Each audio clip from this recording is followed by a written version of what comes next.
오늘은 2017년도 한 해를 보내는 마지막 날입니다. 매년 그랬듯이 올 한 해도 국내적으로도 또 세계적으로도 그리고 우리의 삶 가운데서도 참으로 다사다난한 한 해였다고 말할 수 있을 것입니다. 아마 예언컨대 곧 우리에게 다가오는 2018년도 한 해 역시도 국내적으로도 또 세계적으로도 다사다난한 한 해가 될 것이라고 생각하고 있습니다. 한 해의 끝자락에서 우리는 과연 얼마만큼 더 성숙한 모습으로 서 있습니까? 올 한 해를 시작하면서 다짐하고 계획했던 것들에 대해서 우리는 얼마만큼 실천했었고 또 성취를 하였습니까? 그리스도인이라고 이야기하는 우리는 과연 올 한 해 얼마만큼 주님과 동행하기를 또 말씀에 순종하기를 힘썼는가 하는 것입니다. 마지막 때 종말의 때라고 이야기는 하면서 정말 주님 앞에 부끄럽지 않게 서는 우리의 모습으로 올 한 해를 보냈다고 생각들을 하고 계십니까? 제 개인적인 삶의 뒤안길은 그렇지 못한 것 같아서 너무나도 주님 앞에 부끄럽고 죄송스러운 마음뿐입니다. 좀 더 경건되게, 좀 더 거룩하게, 좀 더 말씀을 가까이 하고 기도에 힘쓰는 삶을 살며 내게 주어진 시간 게으르지 않고 더 열심히 나의 영육의 발전을 위해 노력했어야 함에도 그렇지 못했다는 자책감만 들게 됩니다. 한 가지 감사한 것은 우리의 기도의 제목들을 두고 매일 기도한 그 기도의 결실들이 이 한 해를 마지막으로 보내면서 하나하나 점검해 볼 때 참으로 많은 것들이 이루어졌다는 것에 대해서 너무나도 감사를 드리게 됩니다. 주님 앞에 참으로 우리의 모습은 부족하고 미약하고 연약한 모습이었는데도 뭐 하나 주님께 인정받을 만한 것이 없다고 생각하는데도 주님은 우리의 기도를 들으시고 그 기도에 응답하여 주셨다는 사실입니다.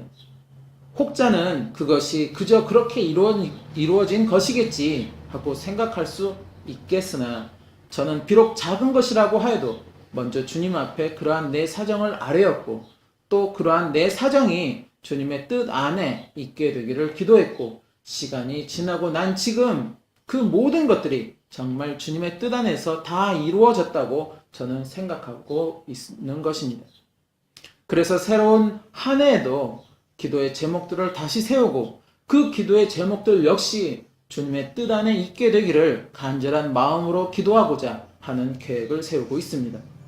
말씀을 깨닫게 되면서부터 내 자신을 위한 나의 기도보다는 나를 위한 기도보다는 우리의 가족을 위한 기도, 또 내 이웃을 향한 기도, 내가 지금 거주하고 있는 이 지역을 향한 기도, 또 내 나라를 위한 기도, 그렇게 기도가 점차 넓혀지고 있음에 감사하고 또한 궁극적으로 우리가 거하고 있는 이곳에, 내가 살고 있는 이곳에, 우리가 살고 있는 이곳에 주님의 나라와 주님의 뜻이 임하기를 기도할 수 있는 우리의 기도가 되어서 참으로 감사하며 내년에는 더욱더 기도에 힘쓰기를 계획하고 다짐하게 됩니다. 오늘 본문의 말씀은 누구든지, 즉 어떤 특정된 사람들이 아니라 어느 누구든지 그가 하나님께서 택한 이스라엘 백성이든지 택함을 받지 못했던 이방인이든지 상관없이 누구든지 그리스도 안에 있으면 새로운 피조물이라고 말씀하고 있습니다. 그렇다면 그리스도 안에 있다는 것은 무엇을 의미하는 것일까요? 원론적으로 이야기하면 예수 그리스도를 나의 구주로 영접하고 믿고 사는 삶을 말할 수 있을 것입니다. 그렇다면 현재 수많은 그리스도인들이 세례를 받으면서 나는 예수님이 하나님의 독생자 되심을 믿습니다. 예수님은 나의 구주가 되십니다. 라고 고백하였던 그 고백으로 인해 그리스도 안에 있다고 확신할 수 있다는 것인가요? 말은 그렇게 하는데 정작 나의 삶은 예나 지금이나 변함없이 욕심으로 가득하고 세상의 쾌락이나 즐거움에만 여념이 없는 삶을 살고 있으면서 그리스도 안에 거하고 있다고 자부하고 있는 것은 아닌가 하는 것입니다. 한 번 구원은 영원한 구원이다 라는 가당치도 않은 말을 믿는 사람들도 있습니다. 또 예수님이 십자가에 달리실 때 같이 달렸던 두 강도 중 한 강도는 바로 그 자리에서 자신의 죄를 회개하고 예수님을 시인함으로 인하여 예수님과 낙원에 있게 되는 복을 누렸습니다. 그 강도처럼 죽기 전에 회개하고 예수님을 시인하면 되겠지 하는 아니란 생각을 하는 사람들도 있습니다. 그러니까 평상시에는 내 멋대로 살다가 내가 죽기 직전에 예수님을 시인하고 예수님을 영접하면 강도와 같이 구원을 얻을 수 있겠지, 그런 아니란 생각을 하고 사는 사람들이 있다는 것입니다. 내가 언제 어떻게 될지 우리는 아무도 그 사실을 알지 못하고 살고 있습니다. 또 성경은 출애굽기 32장 33절에 여호와께서 모세에게 이르시되 누구든지 내게 범죄하면 그는 내가 내 책에서 지워버리리라 라고 분명하게 말씀하고 있다는 것입니다. 그리고 히브리서 6장 4절에서 6절은 한 번 비침을 얻고 하늘의 은사를 맛보고 성령에 참여한 바 되고 하나님의 선한 말씀과 내세의 능력을 맛보고 타락한 자들은 다시 새롭게 하여 회개케 할 수 없나니 이는 자기가 하나님의 아들을 다시 십자가에 못 박아 현재의 욕을 보임이라 라고 강력하게 경고하고 있습니다. 한 번 비침을 얻고 하늘의 은사를 맛보고 성령에 참여한 바 되고 하나님의 선한 말씀과 내세의 능력을 맛보았다고 하는 것은 그가 주 예수 그리스도를 나의 구주로 영접하고 그가 구원을 얻을 수 있는 기회를 받았다는 이야기인 것입니다. 그럼 그가 다시 타락하게 되면, 즉 말씀에서 벗어나고 하나님의 뜻에서 벗어나게 되면 다시 회개하여 새롭게 할 수가 없다고 말씀하고 있다는 것입니다. 왜 회개하여 새롭게 할 수 없는가 하는 것은 바로 그가 하나님의 아들, 즉 예수 그리스도를 다시 십자가에 못 박아 현저히, 즉 뚜렷하고 명백하게 욕을, 즉 치욕스럽게 하였기 때문이라는 것입니다. 즉 예수님을 나의 구주로 영접하여서 그가 새로운 피조물이 되었음에도 불구하고 다시 예전 것으로 돌아가서 자신을 구원하기 위해서 십자가에 못 박히신 그 예수 그리스도를 다시 한번 그 십자가에 명백하게 치욕스럽게 예수님을 만들었다는 이유이기 때문인 것입니다. 우리가 한 가지 착각하는 것이 있는데, 회개는 아무 때나 한다고 다 용서가 되는 것은 아닙니다. 가끔 목사님들이 무슨 죄를 지었든 그가 어떤 죄인이든 다 회개하고 하나님 앞에 나오면 하나님은 그의 죄를 다 용서하시고 하나님의 자녀로 맞아주신다고 말씀들을 하십니다. 그러나 그것은 그동안 세상에서 온갖 더러운 죄악 가운데 살다가 이제 예수 그리스도를 알고 또 그 안에 거하기를 원하고 또 이제는 변화되기를 원하는 자에게 하나님은 그러한 사랑을 베푸시는 것입니다.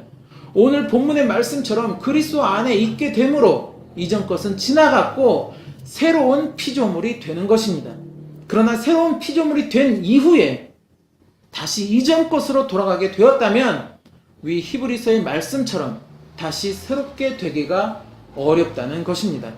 물론 회개를 들어주시고 또 용서를 해주시고 안 해주시고는 전적으로 주님의 권한에 있습니다만, 내가 주님 안에 머물러 있을 때 회개도 가능한 것임을 우리는 말씀을 통해 깨달을 수 있게 되는 것입니다. 우리는 세례를 받았으면서도 불구하고 또 예수님이 나의 구주시고 나의 구원이시고 나의 소망이십니다 라고 시인을 하면서도 불구하고 여전히 새 것이 되지 못하고 살아가고 있는 부분들이 많이 있다는 것입니다. 깨진 항아리를 이리저리 떼우고 떼워도 여전히 다시 이곳 저곳에서 물이 새어나오는 것처럼 우리의 삶에도 여전히 이전 것들을 버리지 못하고 있는 부분들이 있다는 것입니다. 어느 영화에서인가 밑이 깨진 항아리에 물을 가득 채울 수 있는 방법을 찾는 장면이 나오는 것을 보았습니다. 아무리 이것저것으로 틀어막고 쉴 새 없이 물을 부어도 여전히 새는 그 항아리를 결국 통째로 연못에 던져 넣었습니다. 그랬더니 그 문제를 내었던 사람이 항아리가 물속으로 들어가면서 물이 가득 차는 것뿐만 아니라 오히려 물이 넘치게 되었다고 이야기하는 장면이 생각이 납니다.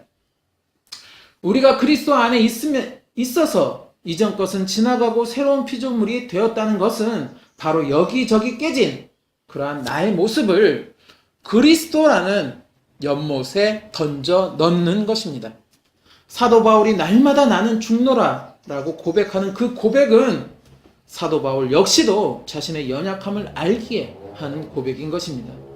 말씀에 순종하며 산다고 하지만, 주어진 사명에 내 목숨을 다한다고는 하지만, 세상적인 모든 부분을 다 벗어버리고 오직 주님을 위해 나의 삶을 온전히 헌신한다고는 하지만, 그럼에도 불구하고 연약한 인간의 모습인지라 여전히 내 안에 나의 정욕이, 나의 욕심이, 나의 헛된 어떠한 생각들이 존재하게 된다는 것입니다.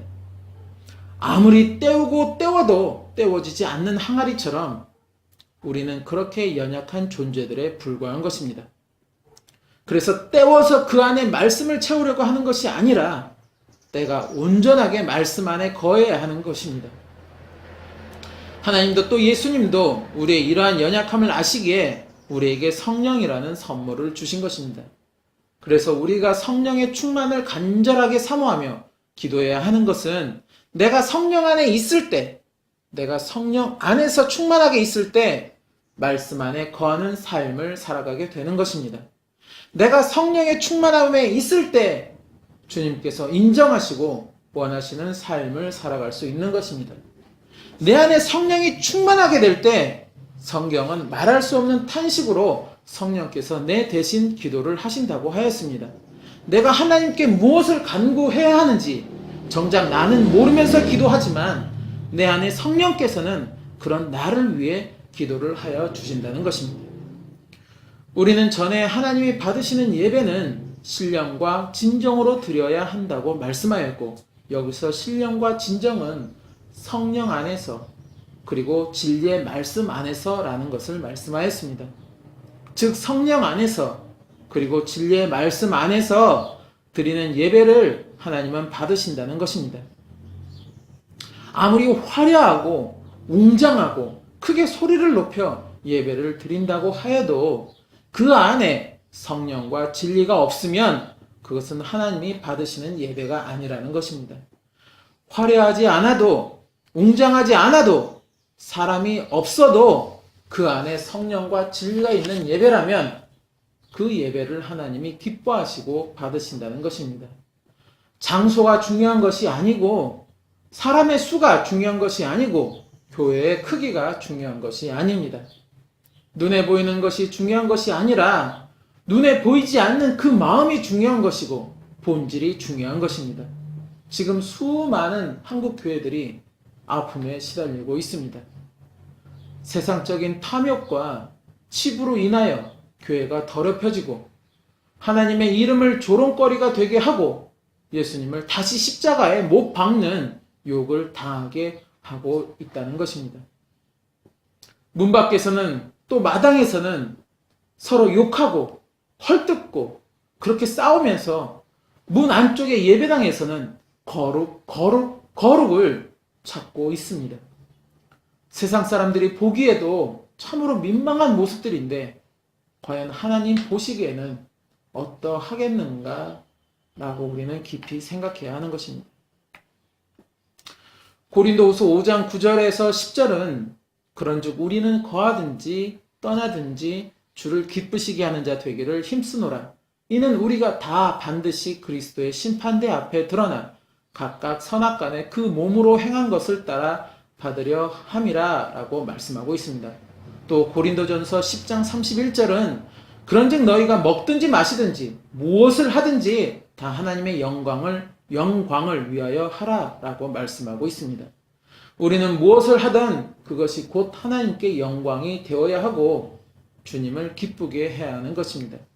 그렇다고 그것이 엘리야가 하늘에서 불을 내리게 하는 그렇게 크고 대단한 일들을 말하는 것이 아니라 내가 할 수 있는 아주 작은 것이라도 오직 주님의 뜻대로 해야 한다는 것입니다.